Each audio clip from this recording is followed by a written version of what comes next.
Ada tanda ke kita berhenti mana tu? Ya. Kita berhenti tak kat mana tu? Ada tanda tak kita berhenti mana? Tapi kita tengok je. Ada tanda tak kita berhenti kat mana tu? Tanda. Muka surat.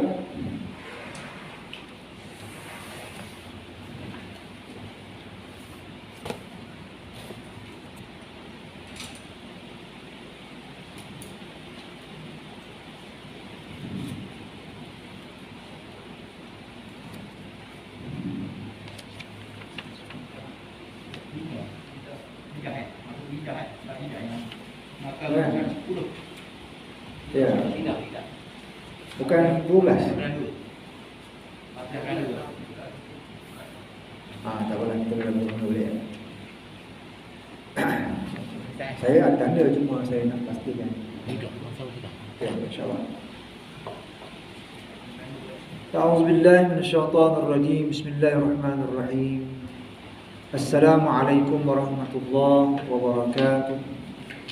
Innal hamdalillah nasta'inuhu wa nastaghfiruh wa na'udzu billahi min shururi anfusina wa min sayyiati a'malina. May yahdihillahu fala mudilla lahu wa may yudlil fala hadiya lahu. Asyhadu an la ilaha illallah wa asyhadu anna Muhammadan abduhu wa rasuluh. Amma ba'du fa ya ayyuhal mu'minun ittaqullaha haqqa tuqatih wa la tamutunna illa wa antum muslimun. Shadaqallahul azim. Tuan Sayyidina Umar radhiyallahu anhu pernah dalam satu kata-katanya menyebut, inna kunna azalla qaumin wa azzana Allah bil Islam, famahma natlubul izzata bighairi ma a'azzana Allah bih azallana Allah. Kita asalnya adalah satu kaum yang paling hina, lalu Allah Subhanahu wa taala memuliakan kita dengan Islam. Sekiranya kita mencari kemegahan selain daripada apa yang telah Allah Subhanahu wa taala muliakan kita dengannya, nescaya Allah akan hinakan kita. Kata-kata ini dia cukup luas, berlega. Dan tuan-tuan, untuk kita renung diri kita sendiri, sudahkah perjalanan kita tu sesuai dengan Islam? Keluarga kita sesuai sebagaimana Islam dah? Kehidupan kita, percakapan kita, kerja buat kita, sudahkah sesuai sebagaimana macam mana yang Islam dah? Mudah-mudahan sama-samalah kita merenungnya dan mengambil iktibar daripada perkataan yang begitu hebat. Baik. Kita dalam tajuk yang ketiga, iaitu mengenai lidah. Kita juga telah membicarakan, kalau kita tengok muka surat 10 itu, hendaklah dipelihara lidah daripada yang dilarang. Pertama, berdusta. Telah kita bicarakan. Yang kedua, mengumpat. Yang ketiga, menyalahi janji, yang ia adalah salah satu daripada tanda orang munafik. Yang keempat, berbantah-bantah dan berkata-kata pada sesuatu yang tidak memberi manfaat ataupun yang tidak memberi faedah. Yang kelima, mengadu domba. Baik, seterusnya kita tengok besar dan banyaknya kejahatan lidah. Muka surat 12 buku kitab kita ni. Ketahuilah bahawa lidah itu sebanyak-banyak dan sebesar-besar anggota dari sudut kejahatan. Maka lazimkan pada memeliharakan dia, dan tiada yang akan menolongmu untuk berlepas daripada kebinasaannya, melainkan dengan mengasingkan diri daripada manusia dan mengekalkan berdiam diri, kecuali bila perlu kepada berkata-kata, seperti ketika belajar, mengajar dan memberi nasihat.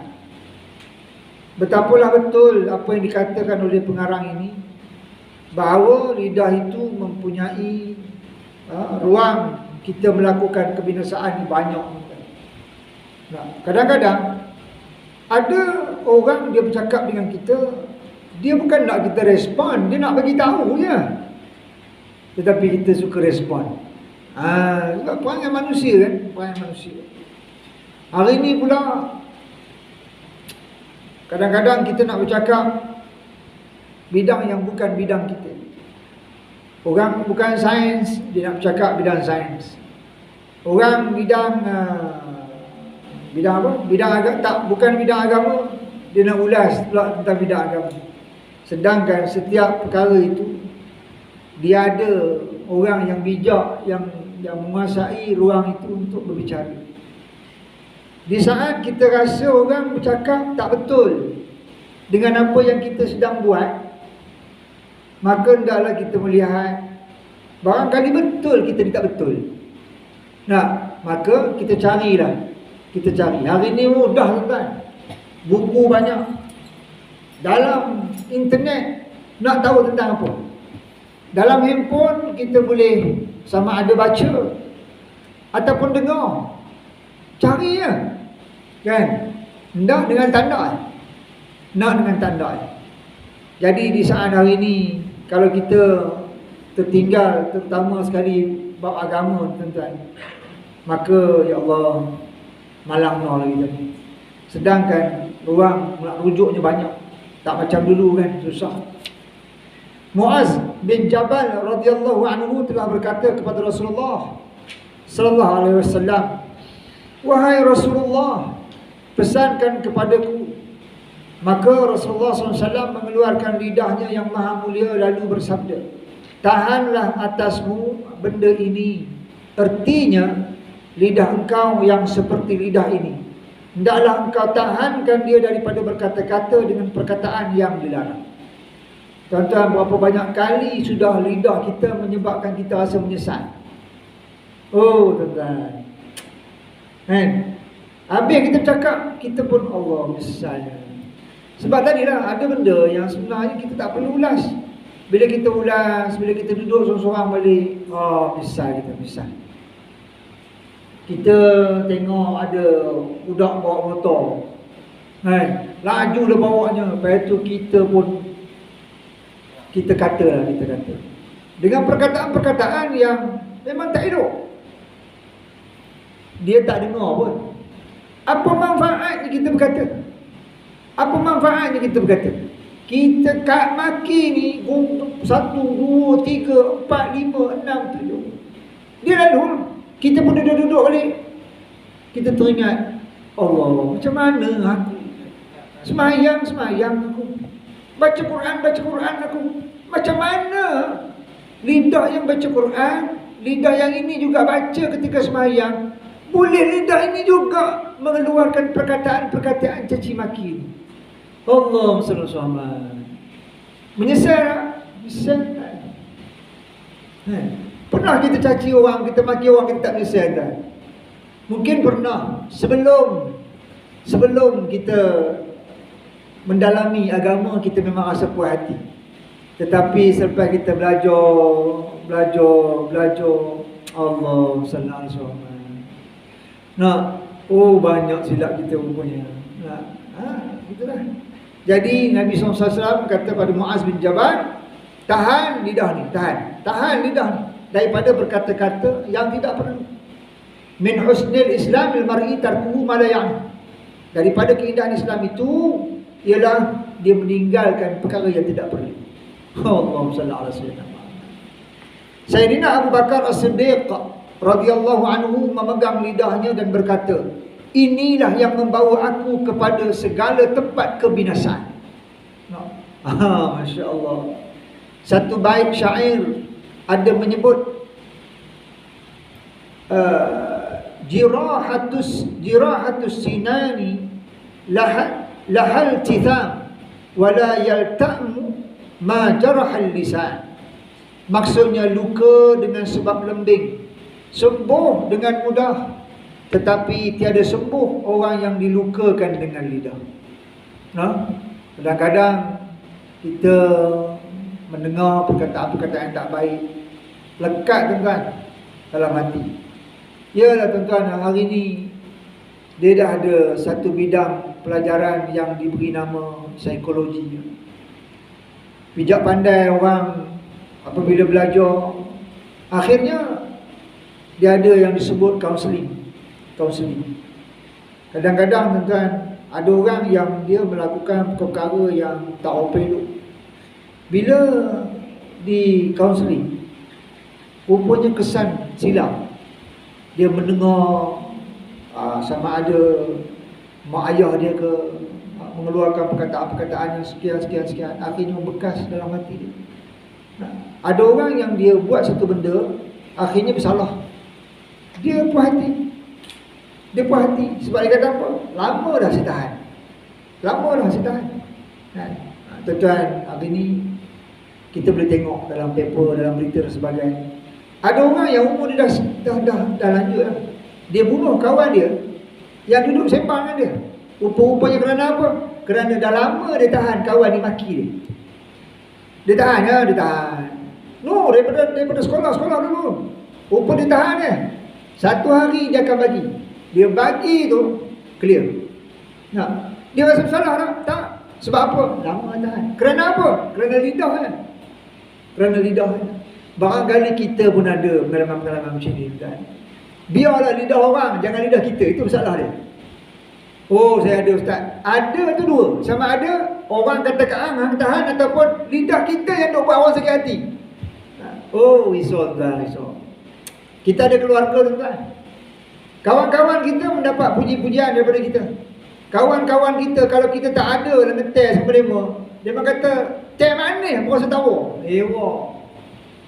Kerana apa? Kerana berharganya kita kalau dengan kawan kita bersembang dan sebagainya. Tetapi orang rumah kita, anak beranak kita rasa macam neraka kalau kita ada rumah. Ini masalah besar. Kan? Kita harap kita tak jadi macam itulah. Kan? Kita harap kita yang pergi masjid, yang semayang jemaah sebagainya, kita tak jadi macam itulah. Biarlah kita dengan orang pun kita baik, dengan keluarga kita bertambah kita baik. Engkau hendaklah ingat bahawa perkataan yang baik itu mendatangkan petunjuk bagi segala anggota dan perkataan jahat itu menyebabkan kejahatan kepada anggota. Abu Sa'id Al-Khudri radhiyallahu anhu telah menceritakan bahawa manusia itu apabila berpagi-pagi, semua anggota bersegera kepada lidah dan berkata kepadanya, "Dengan nama Allah, kami menghendaki kamu betul atas petunjuk." Ni dia orang pesan kat lidah ni. Kan? Hendaklah kamu betul atas petunjuk.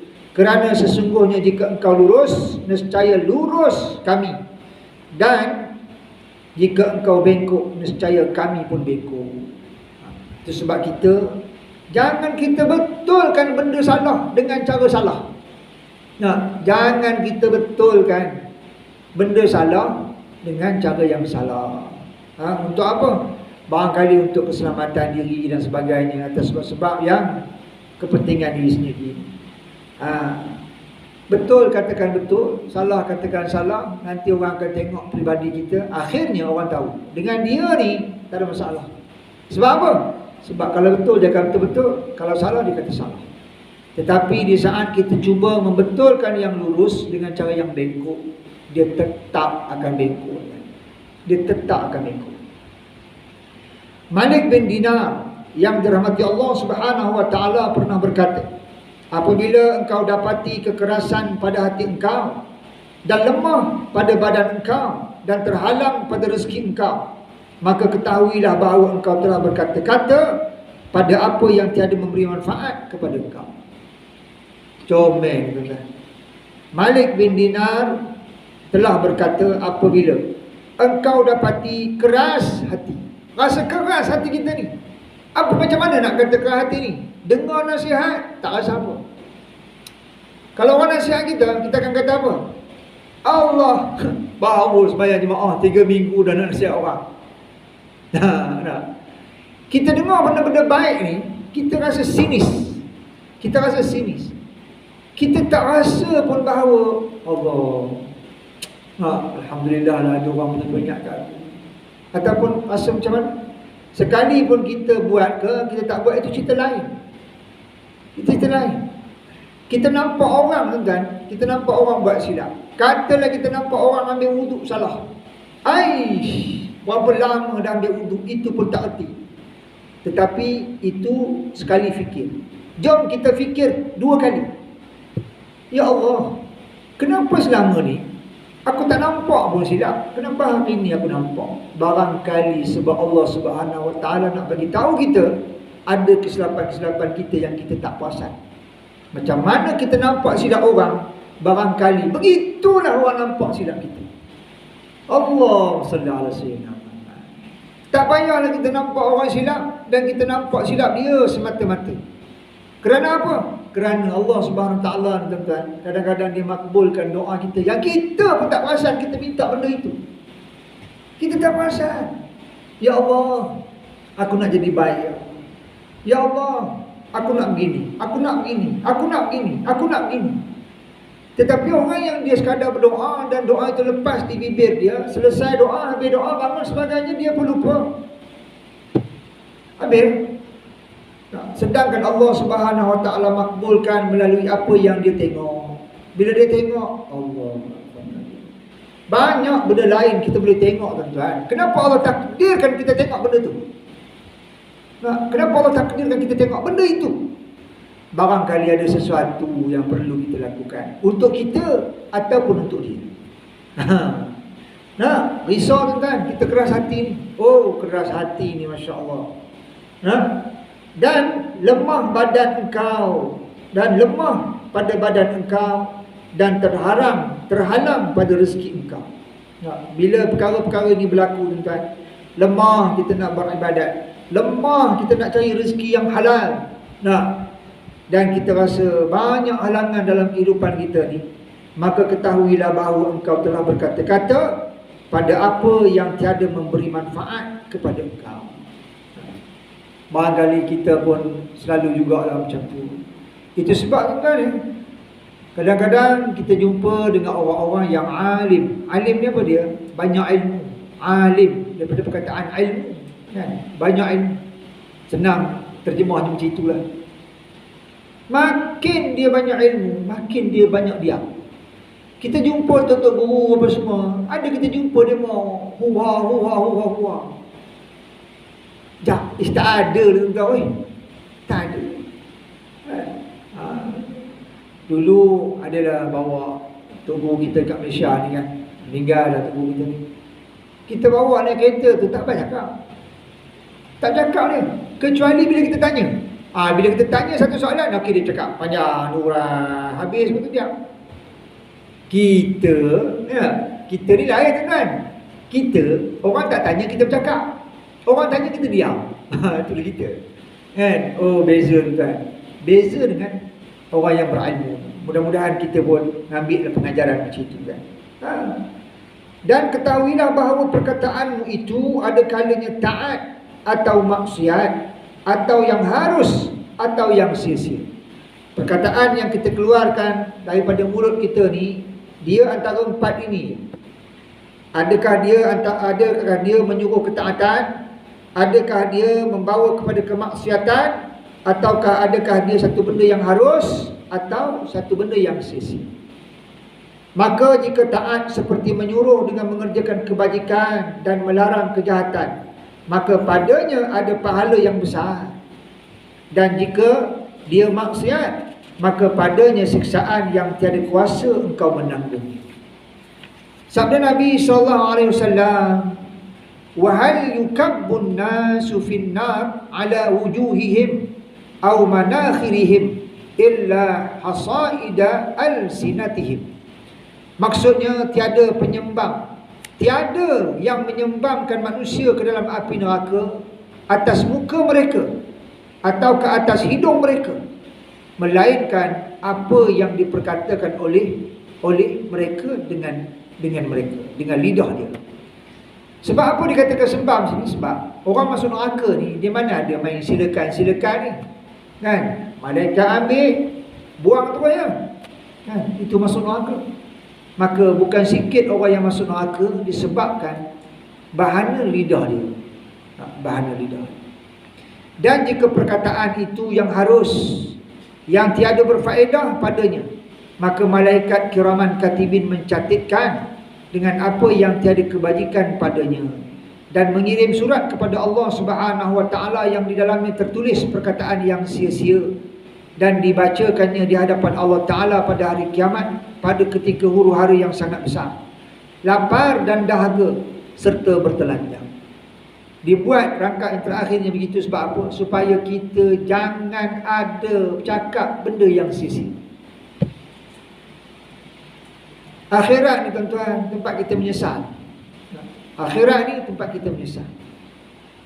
Jadi sebelum kita mendatangi akhirat, mudah-mudahan apa yang kita belajar membentuk kita untuk menjadi seorang yang melaksanakan sesuatu untuk faedah agama dan juga untuk faedah akhirat kita.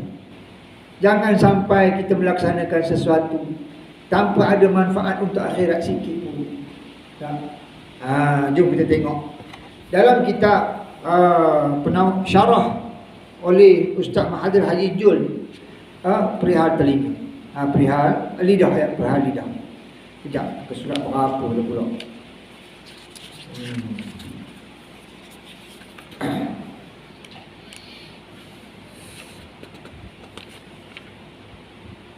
Empat puluh enam.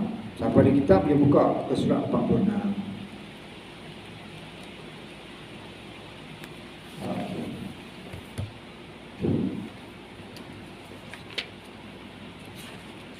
Saya nak bacakan dia punya nota-nota kaki di bawah ni lah, kan?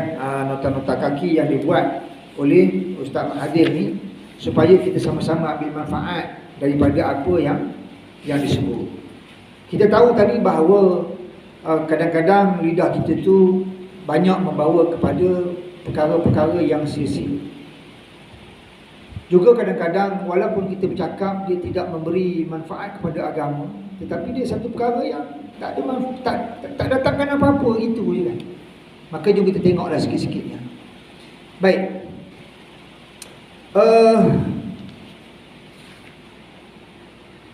Sayyidina Ali berkata, muka surat 48.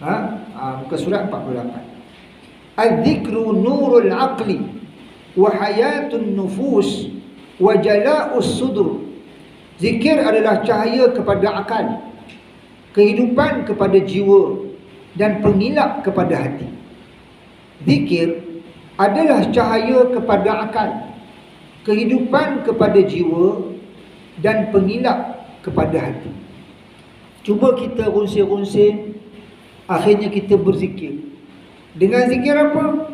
Zikir apa saja yang mendatangkan kita ingat kepada Allah Subhanahu wa taala, kepada kebesaran Allah Subhanahu wa taala, dan mendatangkan ketakutan kita untuk bertemu dengan Allah Subhanahu wa taala. Sama ada kita mencari kebesaran Allah, sama ada kita nak mendatangkan ketakutan kepada Allah, yang hadir adalah ketenangan dalam hati kita apabila kita berzikir. Sama ada nak sebut apa? Asmaul Husna ke, nak sebut La ilaha illallah ke, apa ke. Sebab apa? Sebab dia memberi cahaya kepada akal, kehidupan kepada jiwa, dan pengilap kepada hati. Seorang al-arif billah berkata, al-dhikru babun azimun anta dakhiluh faj'al lahu al-anfus faj'al lahu al-anfas anfasa hurrasa. Zikir adalah pintu teragung yang boleh kamu masuk, maka jadikanlah zikir sebagai benteng di jiwa. Syekh Abdul Wahab Az-Zuhaili menyebut, wa ta'limu wa ta'allum dinun aw faridatun diniyatun wa taqsiru fihi khiyanatun wa kitmanul ilmi jarimatun wa tashwihu al-haqa'iq munkarun wa khishun wa razilatun. Mengajar dan belajar adalah agama atau kewajipan dalam beragama. Mengajar dan belajar adalah agama ataupun kewajipan dalam agama. Sikap adalah kadar, yakni sikap adalah kadar ataupun tak serius di dalamnya adalah khianat. Dalam mengajar ataupun belajar, kita buat sambil lewat. Itu namanya khianat. Kadang-kadang tuan, saya pun segan juga bila jumpa ustaz-ustaz yang hebat-hebat ni tuan. Dia memang kadang-kadang bukan suka-suka je bagi kuliah, tetapi di saat dia tak bersedia, walaupun pada kita ilmunya macam laut tuan, tetapi kadang-kadang mereka di saat memberikan sesuatu pendapat dan sebagainya, mereka merujuk kepada kitab-kitab dulu, kemudian baru dia orang akan syarahkan. Oh, ini menarik kan. Dia tak adalah macam kami-kami ni kan, ikut dah. Masya Allah.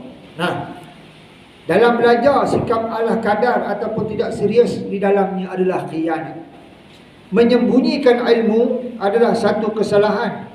Merosakkan kebenaran-kebenaran adalah satu kemungkaran, penipuan akhlak yang tercela. Kemudian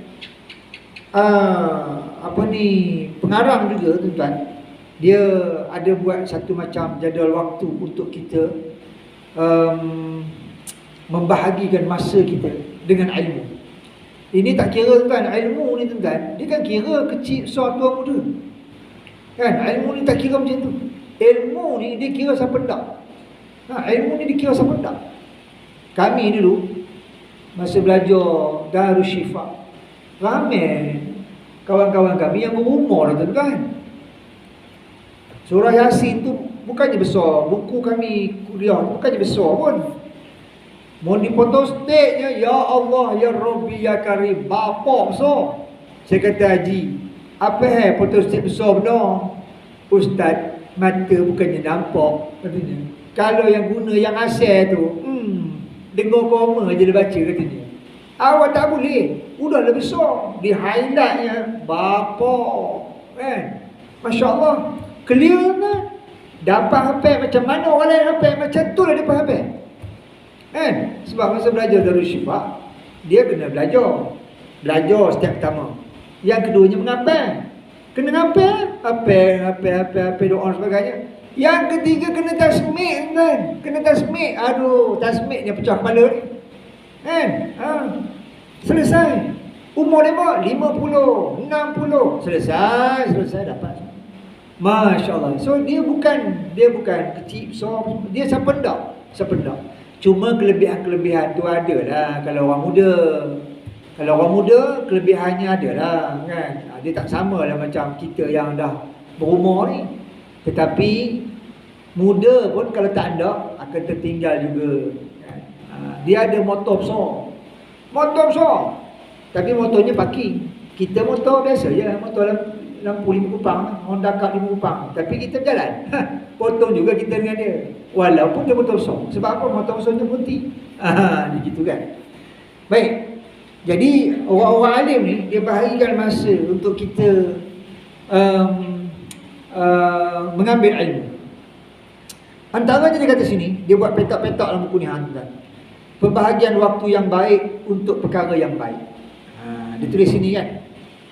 Waktu paling baik untuk 1, 2, 3, 4. Untuk 4 perkara ni, waktu paling baik untuk 4 perkara ni, dia letak pula sebelah tu masa dia bila.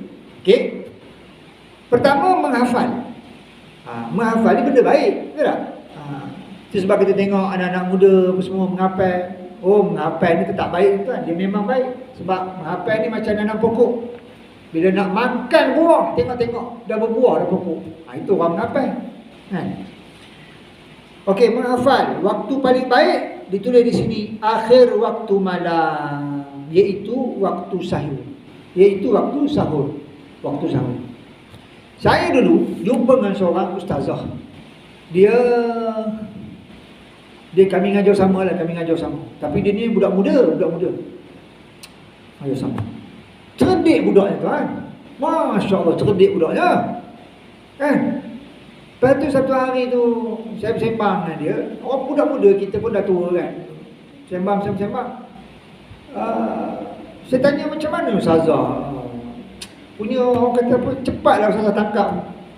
Dia kata tak tahulah ustaz katanya. Adik-beradik saya ramai. Adik-beradik dia ramai. So dia memang kena jaga adik-beradik dia. Tak ada masa dia baca buku. Saya ada masa yang singkat je ustaz. Bila? Sebelum subuh. Tu je. siang, malam, awal malam kan. Tak ada 10 orang tuan, dia sulung 10 orang merembik bawah tu. Mak dah tu. Sekarang yang ni nak menyusu, yang ni mak boleh dah pegang berapa orang, kena ada baby pula. Pakat dia je lah. Tapi kepala otaknya Masya Allah. Dia kata apa?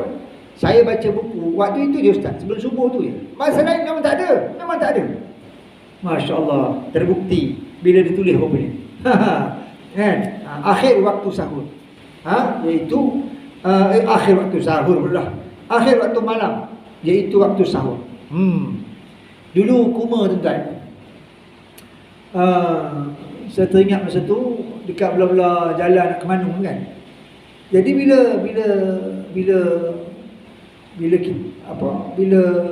ada pakcik-pakcik yang ke Kuala tu, dia pergi awal tuan. Tu dia kata, di saat rumah kita gelap, rumah orang lain cerah. Di saat rumah kita cerah, rumah orang lain pun cerah. Lepas tu kita bergelap, dia pun gelap. Tetapi di saat kita gelapnya panjang, ada orang dia dah cerah. Yang pergi menoreh awal, yang bangun untuk baca buku awal, ramai macam tu.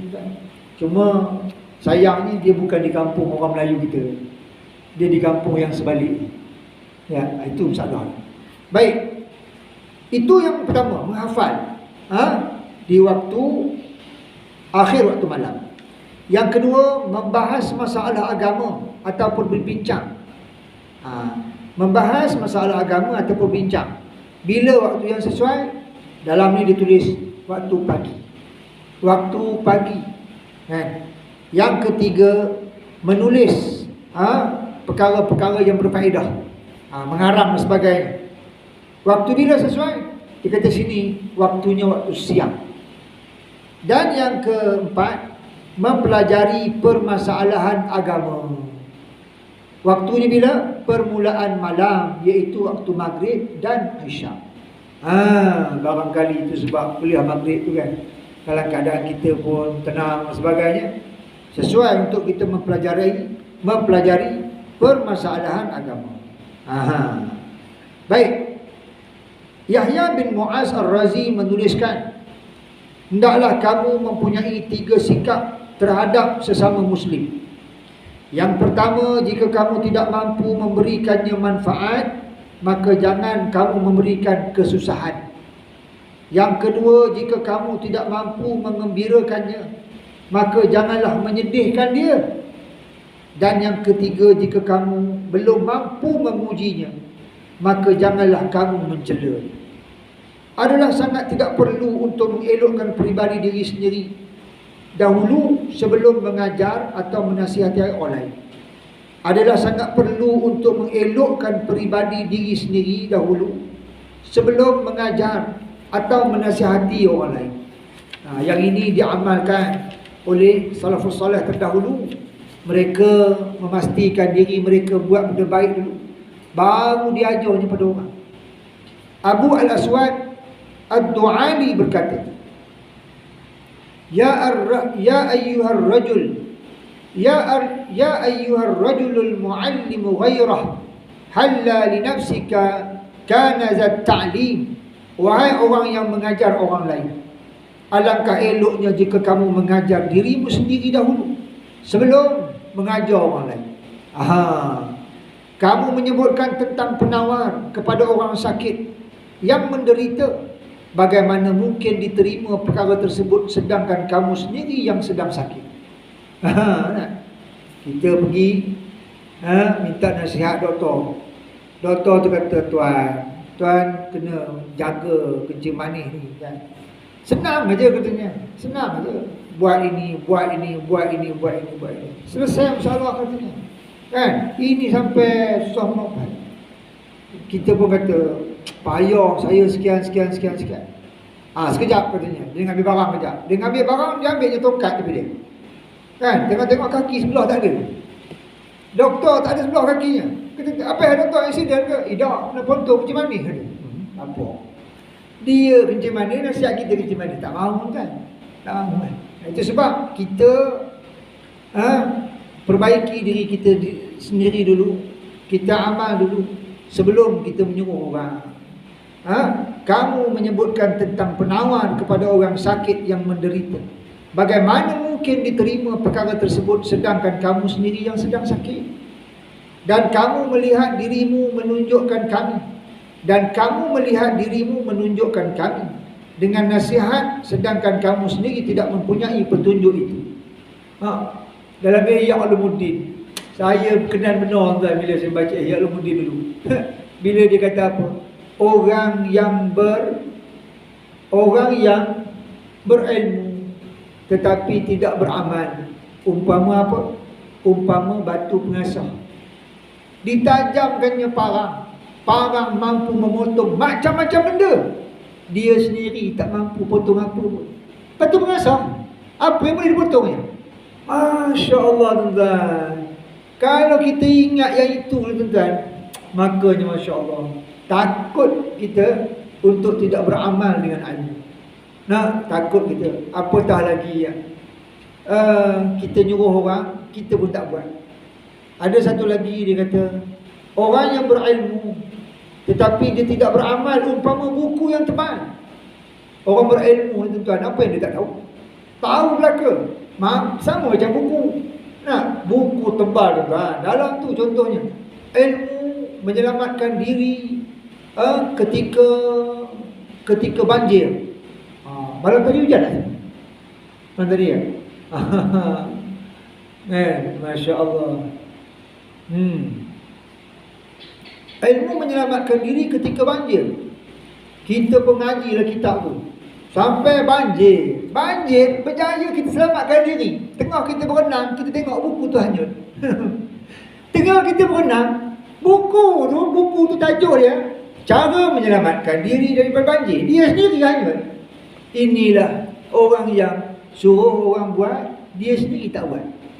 Umpama buku, dia tak mampu nak selamatkan diri dia sendiri. Masya Allah. Itu sebab kita kena jadi matahari. Kita kena jadi matahari. Matahari dia menyinar orang. Orang terang, dia pun terang. Orang tak terbakar, dia pun tak terbakar. Barulah mantap. Ini kita jadi lilin, orang terang, kita haus. Tak mahu lah itu. Mulakanlah daripada dirimu sendiri dan berhentilah daripada tertipu. Mulakan daripada dirimu sendiri dan berhentilah daripada tertipu. Apabila kamu berhenti daripadanya, maka kamulah yang bijak.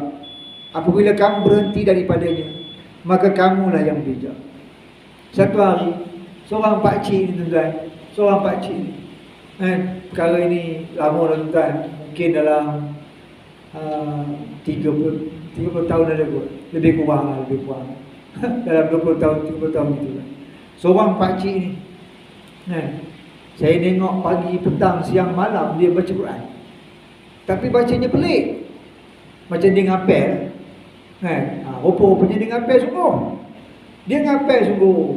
Ngapel siang, ngapel malam, ngapel siang, ngapel malam, ngapel. Maklumlah orang dah berumur 30-an, 40-an itu ngapel. Rupa-rupanya dia ngapel surah Sajadah. Sampai dah dapat dia surah Sajadah. Dapat dia surah Sajadah. Tak lama lepas dapat surah Sajadah tu dipanggil saya. Masa tu cuti. Okey, dia kata, sekarang hari ni hafal surah ni. Oh, dia boleh hafal lama-lama. Awak nak sehari je surah hafal. Masya Allah. Tetapi jadi tak? Jadi. Sebab dia dah hafal. Bila dia dah hafal, dia suruh kita hafal. Jadi benda tu jadi. Benda tu jadi. Orang tu tuan-tuan, tak lain tak bukan. Itulah ayah saya. Masya Allah. Terima kasihlah tuan-tuan. Yang pada hari kematian dia dulu, dia baru meninggal 2 minggu lepas. 2 minggu lepas. Jadi ada sahabat yang mengucapkan taziah dan sebagainya. Saya ucapkan terima kasih banyak. Cuma saya tak sempat nak buat beritahu sebagainya. Cuma bila kita sebut yang ini, mulakan daripada dirimu sendiri dan berhentilah daripada tertipu. Itulah yang datang kepada saya. Sebab pemandangan tu masih segar dalam kepala walaupun lama Kita nampak huru-hara je dia ngapel tu. Kita nampak kan huru-hara je dia ngapel tu kan. Dia pegang Quran, tanda sini, tanda sana. Nak dapat tu kan. Oh, rupa-rupanya dia ngapel tu sebab nak suruh kita ngapel. Dia bertubuh je kan. Tak berani lah kita tak hafal sebab dia dah hafal. Tapi kesan dia Masya Allah, kesan dia itu baik, Alhamdulillah kan? Ketika itu barulah dia bermanfaat jika kamu memberi peringatan akan diikut. Ketika itu barulah dia bermanfaat jika kamu memberi peringatan dan akan diikut. Nasihat daripadamu dan pengajaranmu menjadi manfaat. Tuan-tuan, yang saya akan sebut ni mungkin dia akan mengguriskan hati sikit-sikit lah. Tetapi tak apalah, untuk saya jugalah dan untuk kita. Untuk saya sebagai orang yang bercakap, yang mengajar. Untuk kita semua sebagai seorang orang tua, barangkali ketua kampung ke, ketua keluarga ke, orang tua dalam keluarga ke, apa dia? Tuan-tuan, biasa kan kita dengar orang bercakap, kita rasa nak dengar lagi dia bercakap. Kita dengar orang tu bercakap, kita rasa nak lagi dengar dia bercakap. Satu. Atau kadang-kadang kita dengar dia bercakap, tapi bila nak berhenti, aku dah lenguh lagi kan. Ada orang tuan-tuan, kaki kita lenguh, kebas ni, sampai kita pun tak rasa macam dah, tak ada kaki dah aku ni. Tapi tak apa, kita nak dengar lagi, contohnya begitu. Ada orang, bila dia suruh buat sesuatu, kita terasa nak buat kan? Tapi ada orang dia suruh kita buat sesuatu, kita rasa tak ada rasa apa. Adalah pendapat mengatakan, orang yang apabila dia buat dan dia cakap yang dia buat tu, yang tu akan menjentik hati kita, sehingga kita rasa nak dengar, nak ikut, nak patuh, nak itu, nak ini. Sebaliknya orang yang tidak melaksanakannya, tetapi sekadar bermain di bibir dia saja perkara yang disebutkan itu, maka dia juga berada di cuping-cuping telinga kita. Wallahu a'lam bissawab. Betul tak betul saya tak tahu. Tetapi kalau kita sebagai keluarga, ketua keluarga dan sebagainya pun juga, praktik ini amat perlu kita laksanakan. Ya. Baik. Janganlah melarang akhlak yang buruk, tetapi kamu sendiri melakukannya. Ia adalah suatu kecelakaan yang besar jika kamu tetap melakukannya. Baru-baru ni ada orang WhatsApp, dia bagi satu perkataan yang Masya Allah, Masya Allah. Kejap. Tapi saya tak save nama dia ni.